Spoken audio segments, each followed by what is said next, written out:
Welcome to the channel students. तो इस video में हम लोग एक्सप्लेन करने वाले हैं सॉल्यूशंस चैप्टर की क्विक रिवीजन, जो कि आपके एग्जाम्स के लिए बहुत ही इंपॉर्टेंट रहने वाली है वीडियो। तो स्टार्ट करते हैं। सबसे पहले हमारे पास होता है कंसंट्रेशन ऑफ सॉल्यूशंस के ऊपर न्यूमेरिकल्स आ जाते हैं। आप लोगों को फॉर्मूले याद रखने हैं, न्यूमेरिकल ईजिली आप लोग फिर यहाँ पर सोल्व कर पाएंगे। तो सबसे पहला इसमें फॉर्मूला अप्लाई कर सकते हैं, मास परसेंटेज।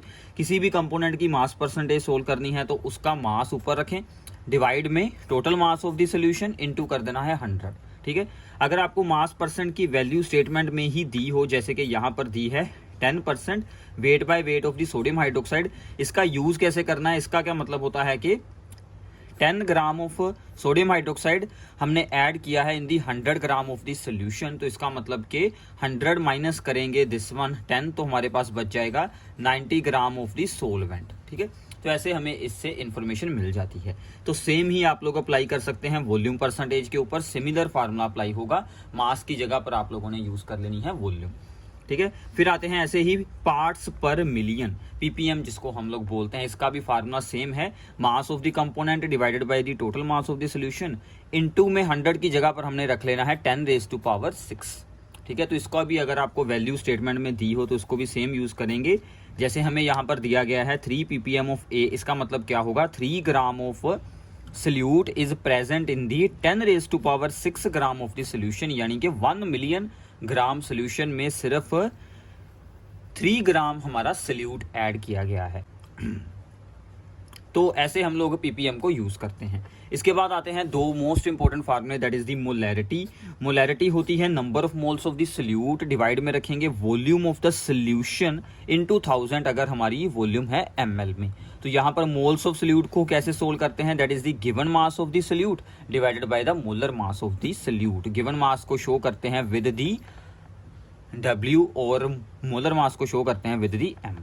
ठीक है। तो जैसे हमें अगर मोलैरिटी दी हो स्टेटमेंट में तो उसका मतलब होता है 2 मोलर सोडियम हाइड्रोक्साइड सॉल्यूशन का क्या मतलब होगा कि 2 मोल्स हमने ऐड किए हैं सोडियम हाइड्रोक्साइड के इन दी 1 लीटर ऑफ द सॉल्यूशन। ठीक है। तो ऐसे हम इसको यूज कर सकते हैं। इसके बाद आती है अभी हमारे पास मोलैलिटी। तो मोलैलिटी क्या होती है? Molality is the number of moles of the solute. ठीक है, सेम रहेगा। डिवाइड में हमने यहाँ पर रख लेना है मास of the solvent in grams into 1000। Molarity में था volume of the solution, molality में है मास ऑफ द सोलवेंट इन ग्राम। ठीक है। तो यहाँ पर अगर हमें मोलैलिटी की वैल्यू दी हो स्टेटमेंट में, जैसे कि 2 मोलर है सोडियम हाइड्रोक्साइड सॉल्यूशन, इसका मतलब होगा 2 मोल्स हमने ऐड किए हैं 1000 ग्राम सोलवेंट में। ठीक है। तो उसमें था 1000 ml ऑफ द सॉल्यूशन। ठीक है। तो ये आप लोगों ने याद रखनी है वैल्यूज, मोलैरिटी वर्सेस मोलैलिटी। इसके बाद आती है mole fraction. Mole fraction is the most important one. Mole fraction of A या बी, जितने भी आप लोगों ने सॉल्यूशन में कंपोनेंट्स ऐड किए हैं सबकी मोल फ्रैक्शन सोल्व कर सकते हैं। जैसे मान लीजिए हमने सोल्व करनी है मोल फ्रैक्शन ऑफ ए, तो इसका मतलब होता है, इसको हम शो करते हैं विद एक्स ए। इसका फॉर्मूला बन जाता है number of moles of A divided by total number of moles. मान लीजिए हमारे पास 2 हैं कंपोनेंट ए एंड बी, तो इसका मतलब डिवाइड में हम लोग रखेंगे number of moles of A और number of moles of B को। अब नंबर ऑफ मोल्स को सोल्व कैसे करना है? Same formula, given mass divided by the molar mass. तो number of moles of A that is the given mass of A divided by the molar mass of A. ऐसे ही हम लोग moles of B को solve कर सकते हैं। दोनों के मोल्स को सोल्व कर कर हम लोग मोल फ्रैक्शन निकाल सकते हैं। एक की मोल फ्रैक्शन आ जाए तो दूसरे की मोल फ्रैक्शन उसी से ही सोल्व की जा सकती है, because sum of the mole fractions is equal to the 1। तो x A plus x B की वैल्यू है हमारे पास 1, तो अगर एक्स ए आ गया तो हम लोग एक्स बी को इजीली यहाँ से सोल्व कर सकते हैं। ठीक है। फिर आती है नॉर्मेलिटी। वैसे तो ज़्यादातर इसके बारे में कुछ नहीं आता एग्जाम में, बट आपने फिर भी याद रखना है। नॉर्मेलिटी का जो मेन फार्मूला होता है that is the number of the gram equivalents divided by the volume of solution into 1000। Molarity जैसा ही फार्मूला है, मोल्स की जगह पर यहाँ पर आते हैं ग्राम इक्विवेलेंट्स। अब ये ग्राम इक्विवेलेंट्स को कैसे सोल्व करते हैं?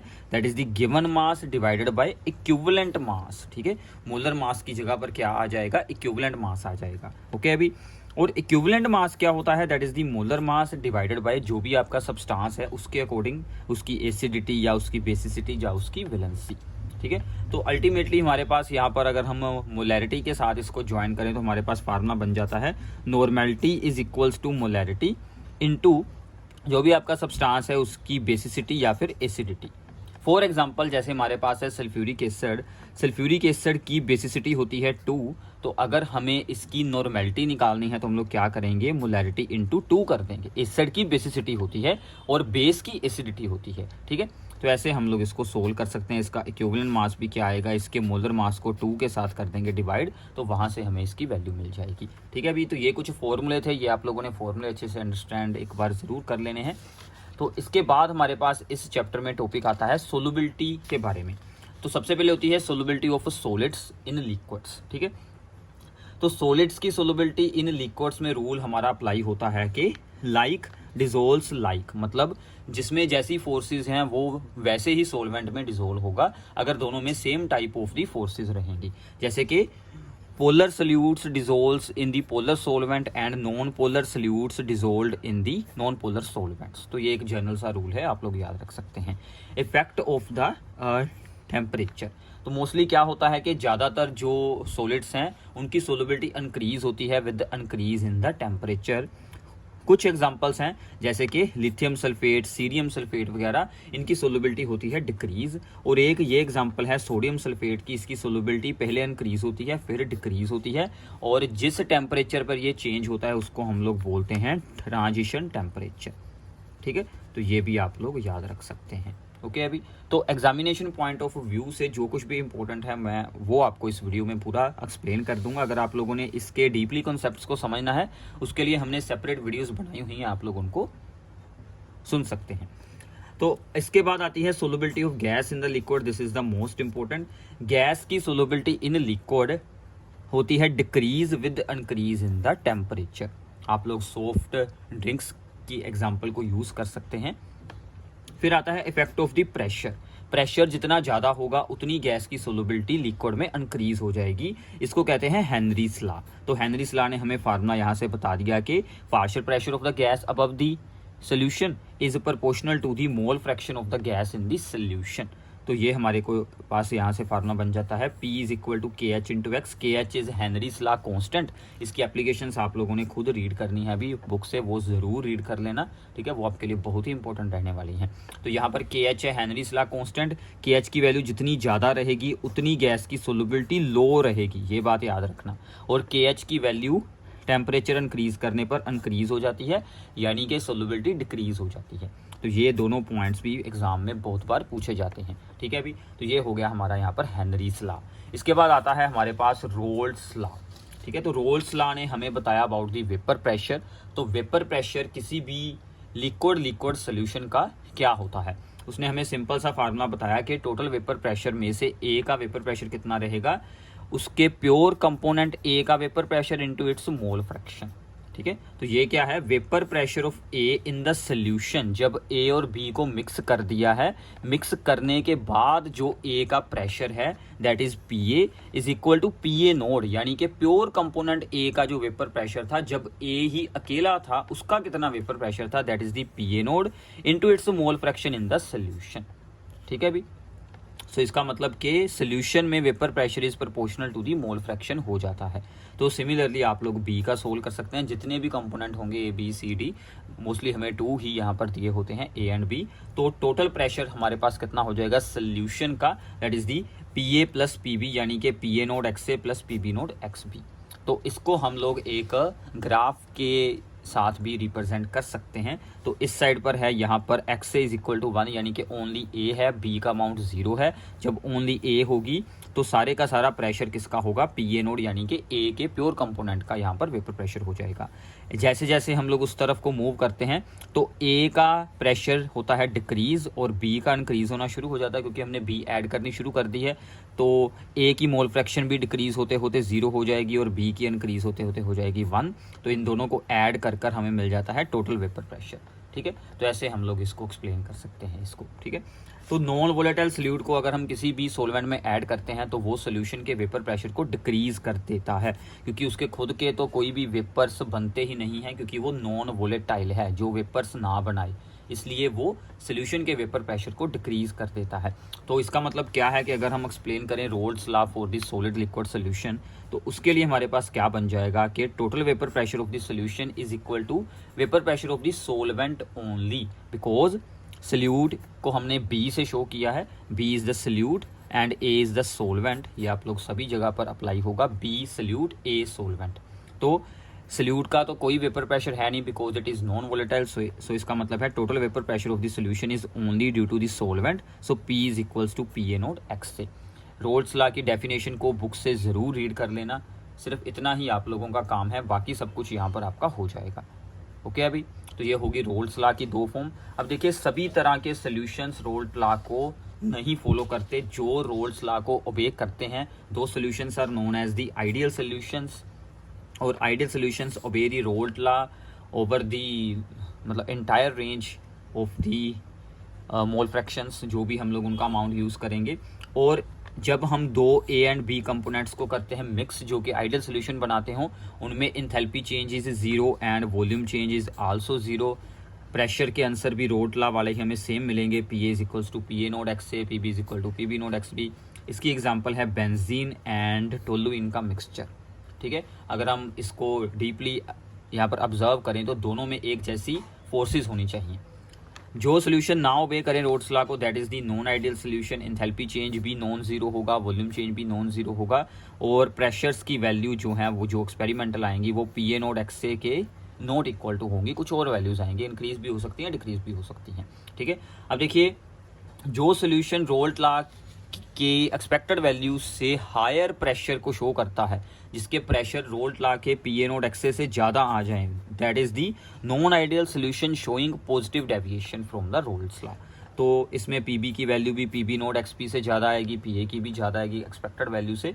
तो ऐसा क्यों होता है? बिकॉज न्यू अट्रैक्शंस, न्यू जो इंट्रैक्शन होती है ए एंड बी में, those are weaker than the old interaction between A and B. यानी कि जब न्यू उनको हमने ए एंड बी को ऐड किया तो उनकी आपस में अट्रैक्शन काफ़ी वीक है, इसलिए वो ईजिली वहाँ से एस्केप होकर अपने वेपर प्रेशर को इंक्रीज कर लेते हैं। इसकी एग्जाम्पल्स याद रखिएगा, that is the ethyl alcohol and cyclohexane and ethyl alcohol and water. ठीक है, तो दूसरी साइड आ जाते हैं जिनके प्रेशर लो शो हों, रोल्स लॉ की एक्सपेक्टेड वैल्यू से लो वैल्यूज आए, that is the non ideal solution showing the negative deviations. ठीक है, तो इसमें क्या होगा कि ए बी इंट्रैक्शन, जो न्यू इंट्रैक्शन है वो स्ट्रॉन्ग हो जाएंगी देन दी ओल्डर इंट्रैक्शन। इसकी एग्जांपल्स क्या है? Acetone and chloroform, water and the nitric acid. इसमें enthalpy change is less than zero, volume change is less than zero, इसमें दोनों होंगे मोर देन जीरो। ठीक है, तो इतनी बातें आप लोगों ने याद रखनी है। सो this is the ideal and non ideal solution, and non ideal solution की दो टाइप हो गई। आप लोग नॉन आइडियल सोल्यूशन के लिए भी ऐसे ग्राफ्स बना सकते हैं।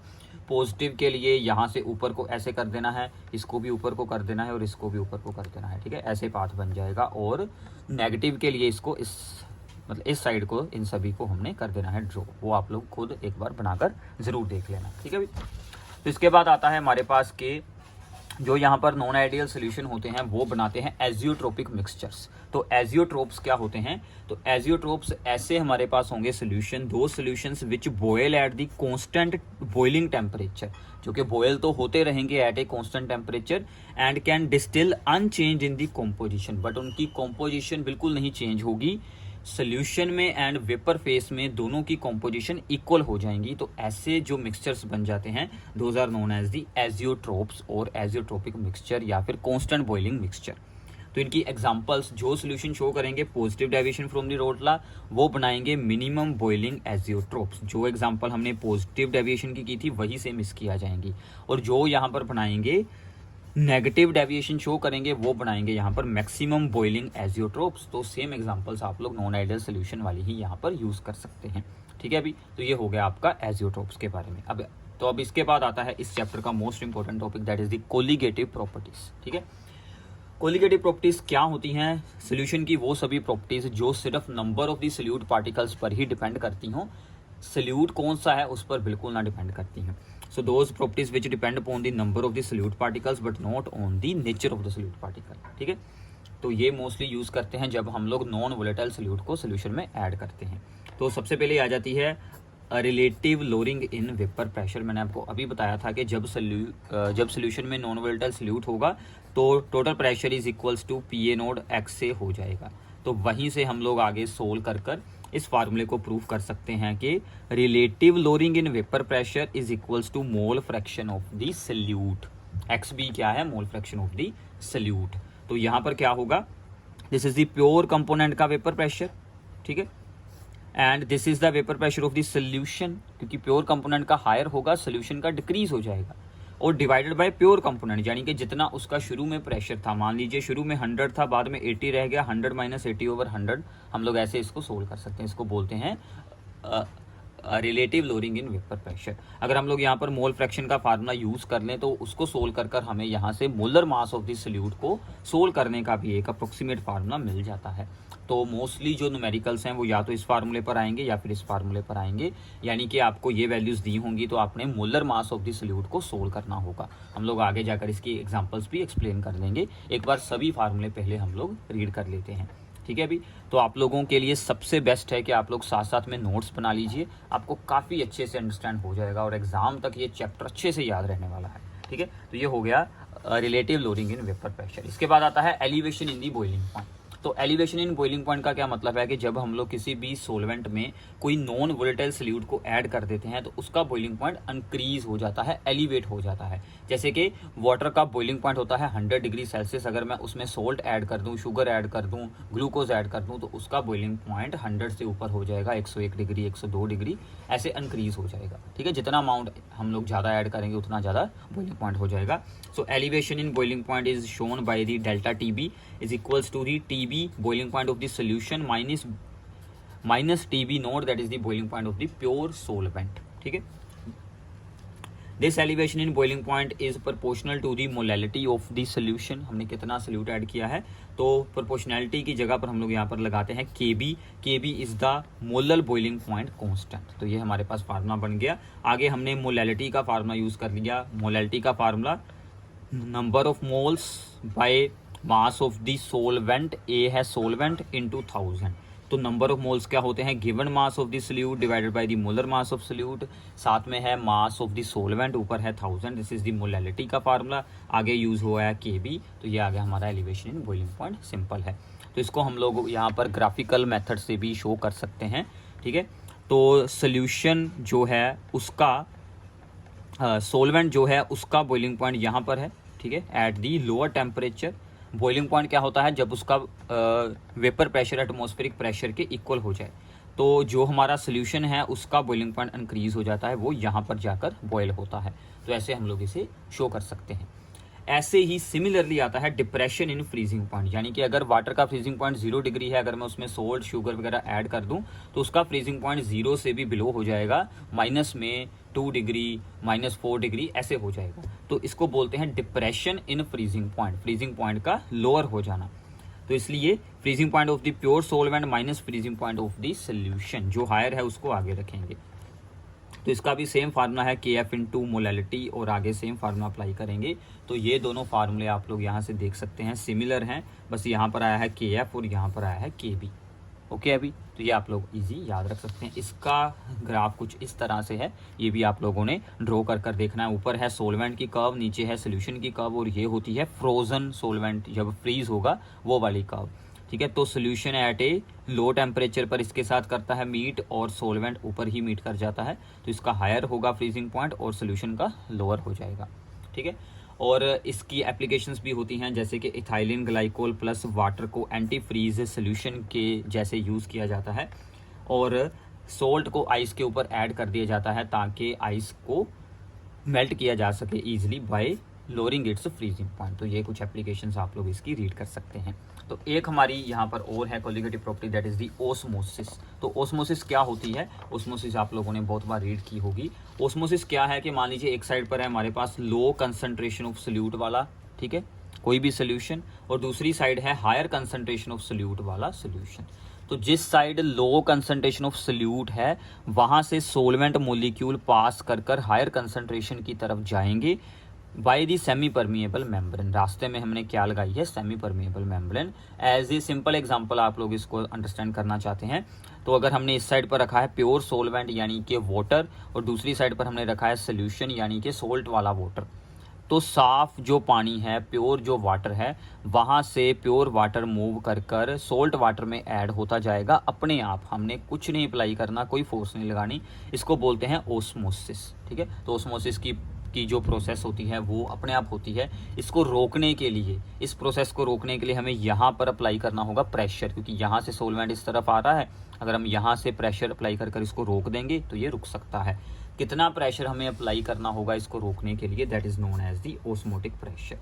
ठीक है अभी, तो इसकी एग्जांपल्स हैं, जैसे अगर आप लोग यहाँ पर एग को रख देंगे वाटर में तो उसका साइज़ इंक्रीज हो जाएगा। अगर हम उसको सोल्ट वाटर में रखेंगे तो उसका साइज़ डिक्रीज हो जाएगा, वो श्रिंक कर जाएगा। तो ऐसे बहुत सारी एग्जांपल्स हैं, इसकी एग्जांपल्स भी आप लोगों ने खुद रीड करनी है। तो ये थोड़ा थोड़ा काम है जो इतना खास इंपॉर्टेंट या इतना कुछ मुश्किल नहीं होता, वो आप लोग खुद से रीड ज़रूर कर लेना। ऑस्मोटिक प्रेशर का फार्मूला क्या होता है कि इसको शो करते हैं by the symbol of the pi is equal to CRT, where C is the molarity, R is the gas constant, T is the absolute temperature in the kelvin. ठीक है, तो R की वैल्यूज़ मैंने यहाँ पर आपके लिए शो कर दी हैं। यही दो वैल्यूज़ मोस्टली यूज़ की जाती हैं प्रेशर के यूनिट्स के अकॉर्डिंग। अगर प्रेशर है एटमॉस्फेरिक में तो ये वैल्यू लगाएंगे, अगर प्रेशर है बार में तो ये वैल्यू लगाएंगे। ठीक है, तो आगे C का formula moles of the solute divided by volume of the solution. मोल्स का formula that is the given mass divided by the molar mass, volume R और T है। तो ये आपका ऑस्मोटिक प्रेशर का फार्मूला बन जाता है। तो ये फार्मूला आप लोगों ने याद रखना है। ठीक है अभी, तो इसके बाद आता है कि अगर दो सॉल्यूशंस का ऑस्मोटिक प्रेशर इक्वल हो देन दो solutions are called the isotonic solutions. अगर किसी का ऑस्मोटिक प्रेशर ज़्यादा है वो उसे नाम देते हैं हाइपरटोनिक, यानी कि उसमें मोर सॉल्यूट है, और जिसका ऑस्मोटिक प्रेशर लो है दैट इज़ दी हाइपोटोनिक, यानी कि उसमें लो अमाउंट ऑफ द सॉल्यूट है। फॉर एग्जांपल हमारे जो RBC होते हैं उनके अंदर जो फ्लूइड्स होते हैं रेड ब्लड सेल्स के अंदर, उनके साथ जो यहाँ पर आइसोटोनिक सोल्यूशन है that is the saline water, जिसको कि इंजेक्शन वगैरह में यूज़ करते हैं, वो क्या होता है 0.91 weight by volume solution of the NaCl। ठीक है, अगर हम इसके लोअर अमाउंट का सोल्यूशन यूज़ कर लेंगे, इसको मतलब इसमें अगर हम सलाइन वाटर की कंसनट्रेशन इससे लो रख लेंगे तो RBC को अगर हम इसमें प्लेस करते हैं, यानी कि इसका अगर हम इंजेक्शन यूज़ कर लेते हैं लोअर अमाउंट वाला, तो हमारे RBC स्वेल हो जाएंगे, यानी कि उनका साइज़ इंक्रीज हो जाएगा। अगर हम इससे हायर कंसनट्रेशन यूज़ करते हैं तो वो हो जाएंगे श्रिंक, उनका साइज छोटा हो जाएगा ओस्मोसिस के कारण। तो इसलिए सेम अमाउंट को यूज़ करना पड़ता है ताकि दोनों आइसोटोनिक रहें।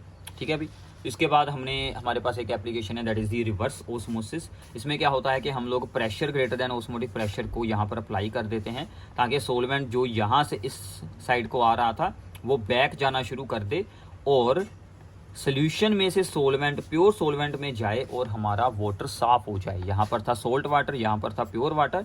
अब सोल्ट वाटर में से सोल्ट यहाँ पर रुक जाएगा और जो हमारा है वाटर वो उस तरफ जाएगा। इसी को बोलते हैं RO प्रोसेस। ठीक है, ROs हम लोग यूज़ कर सकते हैं वाटर फिल्ट्रेशन के लिए, वो यहाँ पर अप्लाई होती है। ठीक है अभी, इसके बाद हमारे लिए कुछ और इम्पोर्टेंट हैं ऑस्मोटिक प्रेशर के बारे में, कुछ एक दो पॉइंट्स।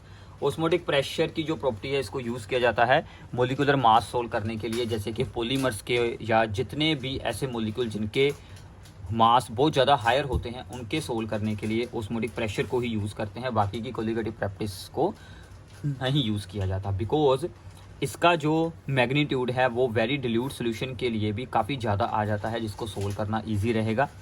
और इसके अलावा इसकी वैल्यूज़ को रूम टेम्परेचर पर ही सोल्व कर सकते हैं, कोई हमें बॉयल करना या फिर फ्रीज़ करने की ज़रूरत है नहीं। ठीक है, तो इसके अलावा मोलैरिटी जो है वो चेंज हो जाती है with the temperature, but molarity बिल्कुल नहीं चेंज होती। तो ये कुछ इंपॉर्टेंट पॉइंट्स आप लोगों ने याद रखने हैं। ठीक है अभी, इसके बाद आता है हमारे पास टॉपिक वेंट होफ फैक्टर। इस पर बेस्ड भी आप लोगों को न्यूमेरिकल्स आ सकते हैं। वेंट होफ फैक्टर में क्या होता है कि जब सोल्यूशन में डेसोसिएशन हो जाए या फिर एसोसिएशन हो जाए, ठीक है, तो क्या होता है कि सल्यूट का जो मोलर मास होता है जो हम ऑब्जर्व करते हैं एक्सपेरिमेंटली, वो उसकी एक्सपेक्टेड वैल्यू यानी कि उसके फार्मूले वाली नॉर्मल वैल्यू से कुछ अलग आता है। इस मास को बोलते हैं अबनॉर्मल मोलर मास। ठीक है, तो होता क्या है कि सोल्यूशन में अगर हो जाती है डेसोसिएशन, यानी कि 1 मोल NaCl हमने ऐड किया था वो ब्रेक होकर 2 मोल आयंस बना लेते हैं और हमारी कोलिगेटिव प्रॉपर्टी की वैल्यू इंक्रीज हो जाती है, क्योंकि वहाँ पर 2 moles of the salute particles बन चुके हैं।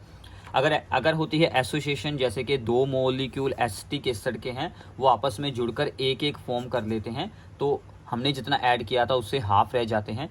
तो ये सब कुछ ऑर्गेनिक सोलवेंट जैसे कि बेंजीन के अंदर हो सकता है। तो ऐसे केस में हमारी कोलिगेटिव प्रॉपर्टीज़ की वैल्यूज़ लो हो जाती हैं, हाफ रह जाती हैं। तो इसको बोलते हैं एसोसिएशन, इसको बोलते हैं डेसोसिएशन। तो इनको फॉर्मूला में इंट्रोड्यूस करवाने के लिए हम लोग सोल्व करते हैं वेंट ऑफ फैक्टर, जिसे कि आई के साथ शो किया जाता है। तो I is equals to the observed colligate तो I is equals to the observed value of the colligative property divided by the calculated value of the colligative property. यहाँ पर ऑब्जर्व्ड वैल्यू कौन सी होती है? जो वैल्यू एक्सपेरिमेंटल है, जो experimentally solve की गई है, मतलब जिसमें एसोसिएशन डेसोसिएशन जो भी होना था हो चुका है। और कैलकुलेटेड वैल्यू विदाउट एसोसिएशन और डेसोसिएशन, जो हमने नॉर्मल फार्मूला अप्लाई कर कर सोल्व करते हैं, उसको बोलते हैं कैलकुलेटेड वैल्यू। तो इन दोनों को हमने यहाँ पर कर लेना है डिवाइड। तो यहाँ से हमें क्या मिल जाता है? Went Hoff factor. या फिर आप लोग मोलर मास से भी इसको सोल्व कर सकते हैं। नॉर्मल मोलर मास जो कि हमें फार्मूला से मिलता है, और ऑब्जर्व्ड मोलर मास जो कि हम लोग एक्सपेरिमेंटली सोल्व करते हैं। ठीक है, अब देखिए सोल्यूशन में जितना हमने सोल्यूट ऐड किया था वो सारे का सारा आयनाइज हो गया, या फिर उसका कुछ अमाउंट आयनाइज हुआ है। इसके लिए हम लोग सोल्व करते हैं डिग्री ऑफ डेसोसिएशन। तो फॉर द डेसोसिएशन आई की वैल्यू आएगी मोर देन 1, और degree of dissociation that is the alpha is equal to I minus 1 over M minus 1। यहाँ पर आई क्या है? That is the van't Hoff factor, और एम क्या है कि एक मोलिक्यूल ब्रेक होकर कितने आयन्स बनाता है। जैसे NaCl 2 आयन बनाता है, K2SO4 बनाता है 3 आयन, एल्यूमिनियम क्लोराइड बनाएगा 4 आयन। तो वो m की वैल्यू हम लोग यहाँ पर यूज़ करेंगे, और अल्फा यानी कि डिग्री ऑफ डेसोसिएशन को सोल्व कर सकते हैं। इस पर बेस्ड न्यूमेरिकल बहुत बार पेपर में आता है। ठीक है, तो ये आप लोगों ने याद रखना है। इसके बाद ऐसे ही सिमिलरली आ जाती है दैट इज दी एसोसिएशन। तो एसोसिएशन में आई की वैल्यू आएगी 1 से छोटी, और इसमें क्या होगा कि मान लीजिए n मोलिक्यूल्स आपस में जुड़कर एक बन जाते हैं, जैसे कि एस्टिक एसिड और बेंजोइक एसिड में होता है, दो मोलिक्यूल आपस में अटैच होकर एक बनते हैं। तो इसको बोलते हैं कि these salutes undergoes the dimerisation in the benzene या किसी भी ऑर्गेनिक सोलवेंट में। तो n की वैल्यू 2 है, यानी कि 2 मोलिक्यूल अटैच होकर एक बन रहे हैं। तो इसके लिए डिग्री ऑफ एसोसिएशन का फार्मूला क्या बनता है? i माइनस 1 ओवर में 1 ओवर n माइनस 1। तो इसको ओवर में रख लेना है, यानी कि यहाँ से 2 आ जाएगा ओवर में। तो इसको हम लोग आगे सोल्व कर सकते हैं। ठीक है, अभी इतना पता चल गया। तो ऐसे ही हम लोग अगर observed values of the colligative property, जो उनकी एक्चुअल वैल्यूज़ एक्सपेरिमेंटल वैल्यूज़ हैं, उनको सोल्व करना हो फार्मूले के साथ, तो हमारे पास आई की वैल्यू होनी चाहिए। तो सभी फार्मूलाज के आगे आप लोगों ने आई यूज़ कर लेनी है। तो बस इतना ही चेंज करना है, बाकी सेम फार्मूला वैसे ही रहेगा, आई के साथ सभी को मल्टीप्लाई कर देना है। तो ये थे इस चैप्टर के सभी टॉपिक, सभी कॉन्सेप्ट्स। तो इस पर बेस्ड हम लोग कुछ न्यूमेरिकल्स आपको एक्सप्लेन करते हैं, वो आप लोगों ने अच्छे से अंडरस्टैंड कर लेने हैं। सो जैसे कि हमारी सबसे पहली स्टेटमेंट है that is the a solution of the glucose in water is labelled as 10% weight by weight. What would be the molality and mole fraction of each component in the solution. हमें molality and mole fraction पूछी है, and also if the density of the solution is 1.2 then find the molarity of the solution also. हमने molality, mole fraction and molarity सब कुछ निकालना है। हमको सिर्फ क्या बताया गया है कि सोल्यूशन है हमारे पास 10% वेट बाय वेट। इसका मतलब मैंने आपको शुरू में ही बता दिया था। इसका मतलब क्या है कि हमारे पास है 10 ग्राम सोल्यूट यानी कि ग्लूकोज, एंड बाकी का क्या है? Water, that is the 90 gram water. Total हो जाएगा हमारे पास सोल्यूशन 100 ग्राम। तो यहाँ से आ गया given mass of the solute, given mass of the solvent. ठीक है, तो आगे हमने सोल्व कर लेना है ग्लूकोज का मोलर मास एंड वाटर का मोलर मास MAMB। तो ग्लूकोज का तो मास आप लोग याद भी रख सकते हैं। सबसे पहले फार्मूला लगाते हैं दैट इज दी मोलैलिटी का, that is the number of moles of the solute divided bye mass of the solvent into 1000। तो given mass divided by the molar mass into the mass of the solvent into the 1000। तो आपको इसको solve कर answer मिल जाएगा simply. ठीक है, तो आप इसको रोक कर यहाँ से पूरी सोल्विंग को चेक कर सकते हैं। तो ऐसे ही सिमिलरली अगर हमें निकालनी है मोल फ्रैक्शन, तो सबसे पहले निकालेंगे number of moles of B यानी कि given mass divided by the molar mass, फिर निकालेंगे number of moles of A. तो दोनों के मोल्स से हम लोग निकालेंगे मोल फ्रैक्शन का फार्मूला। मैंने आपको ऑलरेडी बताया था, x is equals to NA over NA plus NB। तो इनकी यहाँ पर वैल्यूज़ को यूज़ कर हम इसे सोल्व कर देंगे। अगर XB आ गई, अगर XA आ गई, तो हम लोग XB कैसे सोल्व कर सकते हैं? So XB is equals to the 1 minus XA, तो वहाँ से सोल्व हो जाएगा। अब उसने पूछी थी मोलैरिटी। मोलैरिटी के लिए हमें चाहिए वॉल्यूम ऑफ द सोल्यूशन। हमारे पास मास ऑफ द सोल्यूशन कितना है? दैट इज दी 100 ग्राम। ठीक है, टोटल सोल्यूशन। तो उसने दी हुई थी सोल्यूशन की डेंसिटी। तो हम लोग फार्मूला लगाएंगे volume is equals to mass by density, तो ये आ गई वॉल्यूम ऑफ सोल्यूशन। तो बाकी हमने मोलैरिटी का फार्मूला यूज़ करना है, वो आपको याद रखना पड़ेगा अब, ठीक है। मैंने आपको शुरू में सभी फार्मूले बताए थे, अगर आपने साथ साथ में नोट्स बनाए हैं तो बहुत ही अच्छा हो गया होगा। So moles of the solute that is the given mass divided by the molar mass into the volume of solution into 1000। सो मोल्स के लिए इनकी सभी की वैल्यू पढ़ें, यूज़ करें तो volume of the solution use करें, तो सोल्विंग कर कर आपको आंसर मिल जाएगा दिस वन। तो ऐसे आप लोग इसे इजीली सोल्व कर सकते हैं, ठीक है। तो कुछ और न्यूमेरिकल्स आपको इसी चैप्टर के जो इंपॉर्टेंट है मोस्ट, वो मैं आपको यहाँ पर सोल्व करवाता हूँ। आगे आएगी एक प्रॉब्लम हमारी एट दी वेपर प्रेशर के ऊपर, ठीक है। Calculate the mass of the non volatile solute, जिसका के मोलर मास है 40, which should be dissolve in 114 gram of octane that is the solvent to reduce its vapour pressure to 80%, ठीक है। Reduce होकर वेपर प्रेशर हमारे पास 80% रह गया है, ठीक है, 100 से 80% हो गया। तो हमने mass of the non volatile solute solve करना है, ठीक है। तो सबसे पहले हम लोग यहाँ पर मोल्स को सोल्व कर लेते हैं। तो सल्यूट का मास दिया गया है, ठीक है, 40 ग्राम उसका molar mass. Given mass of the solvent दिया है 114 ग्राम। सोलवेंट है ऑक्टेन, इसका फार्मूला होता है C8 और H18, इसका मास निकाल लेंगे। मोलर मास तो ये हो गया Ma हो गया, दिस इज दी WA हो गया, और दिस इज दी MB हो गया। हमें सोल्व करना है WB। तो मोल्स ऑफ दी A आ गए हमारे, दोनों मासेस सेम है तो ये दोनों कैंसिल हो जाएंगे। Given mass divided by the molar mass is equal to 1, और मोल्स ऑफ दी सल्यूट हमारे आ जाएंगे WB ओवर MB। इसको हमने x ज्यूम कर लिया, x/40। तो मोल फ्रैक्शन ऑफ B को सोल्व कर लेते हैं, because relative lowering in vapour pressure में यूज होती है mole fraction of the solute. तो NB over NA plus NB, तो NB का आंसर पुट किया, NA है 1 और NB का आंसर पुट किया, ठीक है। और फिर हमने अज्यूम कर लिया, बिकॉज 100 से 80% हुआ है, तो अज्यूम कर लेते हैं PA naught is 100 and PA हमारा 80% है, तो हमने 80 अज्यूम कर लिया। क्योंकि रेशो में है सभी वैल्यूज़, तो आप लोग इसे ऐसे ही अज्यूम कर सोल्व कर सकते हैं। PA naught minus PA over PA naught is equal to XB, this is the formula. तो इसका आंसर यूज़ करेंगे जो हमने ऊपर सोल्व किया था, और PA नोड 100 माइनस 80 ओवर 100, इसको सोल्व कर आप लोगों ने x की वैल्यू को सोल्व कर देना है। कुछ ऐसी इसकी यहाँ पर सोल्विंग होने वाली है, ठीक है भी। तो ऐसे आप लोग इसे आगे सोल्व कर सकते हैं। तो दिस इज़ दी सोल्विंग, तो आप लोग x की वैल्यू निकाल सकते हैं, ठीक है भी। तो ये इजी सी जो थी प्रॉब्लम, वो आप लोग ऐसे सोल्व कर पाएंगे। तो आगे चलते हैं, कुछ और प्रॉब्लम्स आपको एक्सप्लेन करते हैं जो कि काफ़ी ज़्यादा इंपॉर्टेंट है। बाकी इसकी एक न्यूमेरिकल्स की स्पेशल वीडियो आप लोगों को अलग से मिल जाएगी, उसमें मैं आपको एटलीस्ट इसके जो इम्पोर्टेंट मोस्ट इम्पोर्टेंट न्यूमेरिकल्स होंगे वो सभी एक्सप्लेन कर दूंगा, और साथ में कुछ प्रैक्टिस प्रॉब्लम्स भी आप लोगों को मिल जाएगी। अगला है कि 5% of the cane sugar solution, जिसका कि मोलिकुलर वेट है 342, is isotonic with this solution of the substance X। Isotonic मतलब सेम ऑस्मोटिक प्रेशर, हमें X का मोलिकुलर वेट निकालना है। तो सबसे पहले करते हैं 5% ऑफ केन शुगर, मतलब कि 5 gram of the solute in 100 gram of solution. तो गिवन मास हो गया, मोलर मास हो गया, ऑस्मोटिक प्रेशर का फार्मूला लगाएं, पाई इज इक्वल टू NV/RT। तो N मीन्स के given mass divided by the molar mass, number of moles of the solute, और RT और V है नहीं, उसको ऐसे ही रखते हैं। दूसरा सोल्यूशन है 0.877%, उसके लिए भी सेम सोल्व कर लेते हैं। तो इसका हो गया given mass, molar mass solve करना है, इसको मैं M अज्यूम कर लेता हूँ। तो सेम फार्मूला लगाया ऑस्मोटिक प्रेशर का, ये दोनों हमारे पास ऑस्मोटिक प्रेशर आ जाएंगे, ठीक है। तो एक ऑस्मोटिक प्रेशर इसका है और एक इसका है, इन दोनों को इक्वल कर देंगे, ये दो वैल्यूज़ आपस में इक्वल करेंगे। तो इक्वल करेंगे तो RT और V वगैरह तो सोल्व हो जाएगी, RT सोल्व हो गया, V सोल्व हो गया। So this is equal to this one, यहाँ से M को आप लोगों ने सोल्व आउट कर देना है। तो ऐसे आप लोग ईजिली इसे सोल्व कर पाएंगे, ठीक है। तो ऐसे आपकी M की वैल्यू सोल्व हो जाएगी, ओके। अभी तो इसके बाद हमारे पास कुछ प्रॉब्लम्स आती हैं, that is upon the Vento factor, जो कि मोस्टली एग्जाम में आप लोगों को पूछी जाती है।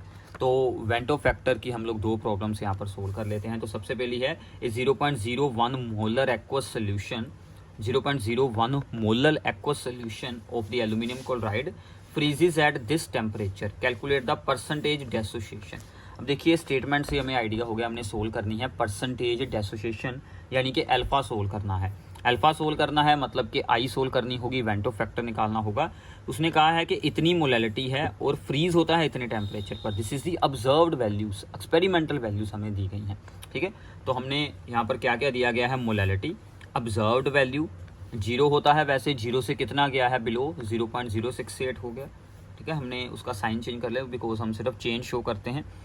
तो हम यहाँ से सोल्व करते हैं, that is the calculated value, ठीक है, जो कि बिना एसोसिएशन और डेसिएशन के होती है। Normal formula KF into m, KF की वैल्यू हमें स्टेटमेंट में दी हुई है, M की वैल्यू दी हुई है, तो ये आ गया KF into m. So now Vento factor I is equals to the observed value of the colligative property divided by the calculated value। observed value हमें दी हुई थी स्टेटमेंट में, ये हमने खुद निकाली है कैलकुलेटेड, दोनों को आप लोगों ने कर लेना है डिवाइड, तो ये आंसर आ जाएगा 3.66 अप्रोक्सीमेटली। तो ये आई की वैल्यू अब देखिए, एल्यूमिनियम क्लोराइड है तो ये कितने आयन बनाएगा, एक एल्यूमिनियम का, 3 बनाएगा Cl के, टोटल 4 आयन्स हो गए, तो M की वैल्यू 4 हो गई। मैंने आपको एक्सप्लेन किया था फार्मूला। तो अल्फा डिग्री ऑफ द डेसिएशन क्या है, तो यहाँ पर I-1 ओवर M-1, तो इनके आंसर्स यूज़ करेंगे, तो यहाँ से अल्फा की वैल्यू निकाल लेंगे। अल्फा का जो आंसर है उसको आप लोगों ने 100 से मल्टीप्लाई कर देनी है अगर आपको पूछा गया हो परसेंटेज के बारे में, तो आगे 88.7% हुई है डेसोसिएशन, ठीक है अभी। तो ऐसे आप लोग इसे इजीली सोल्व कर पाएंगे। तो इसके बाद हमारे पास एक और इम्पोर्टेंट प्रॉब्लम आती है इसी टॉपिक के ऊपर।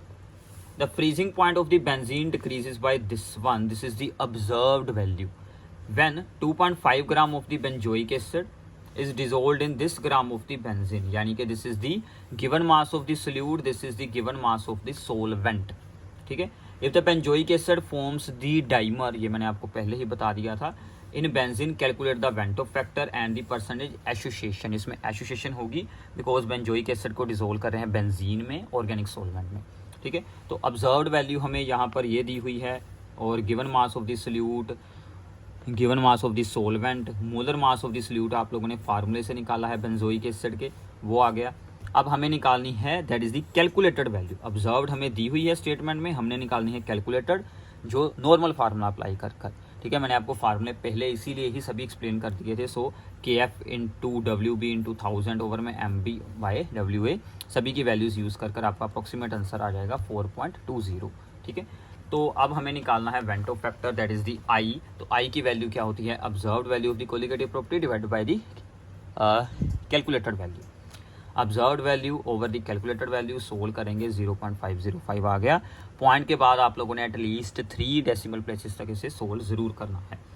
तो बेंजोइक एसिड बनाता है दैट इज दी डाइमर, तो इसके लिए N की वैल्यू होती है 2, यानी कि 2 मोलिक्यूल अटैच होकर एक बन रहे हैं। तो alpha that is the degree of association का क्या फार्मूला था, I-1, इसमें आएगा 1 ओवर N-1। तो ये आ गई वैल्यू, सभी यूज़ करेंगे, तो इसको सोल्व कर आपको आंसर मिल जाएगा 0.99, यानी कि 99% एसोसिएशन वहाँ पर हो चुकी है, ठीक है अभी। तो ये था आपके लिए complete chapter of the solution with numerical important. बाकी एक न्यूमेरिकल की सेपरेट वीडियोस, आपको बहुत सारी वीडियोस इंपॉर्टेंट मिलने वाली हैं एग्जाम्स की प्रिपरेशन के लिए। तो अपने सभी फ्रेंड्स के साथ इस वीडियो को शेयर कर देना और चैनल को सब्सक्राइब करना मत भूलिएगा। Thanks for watching this video.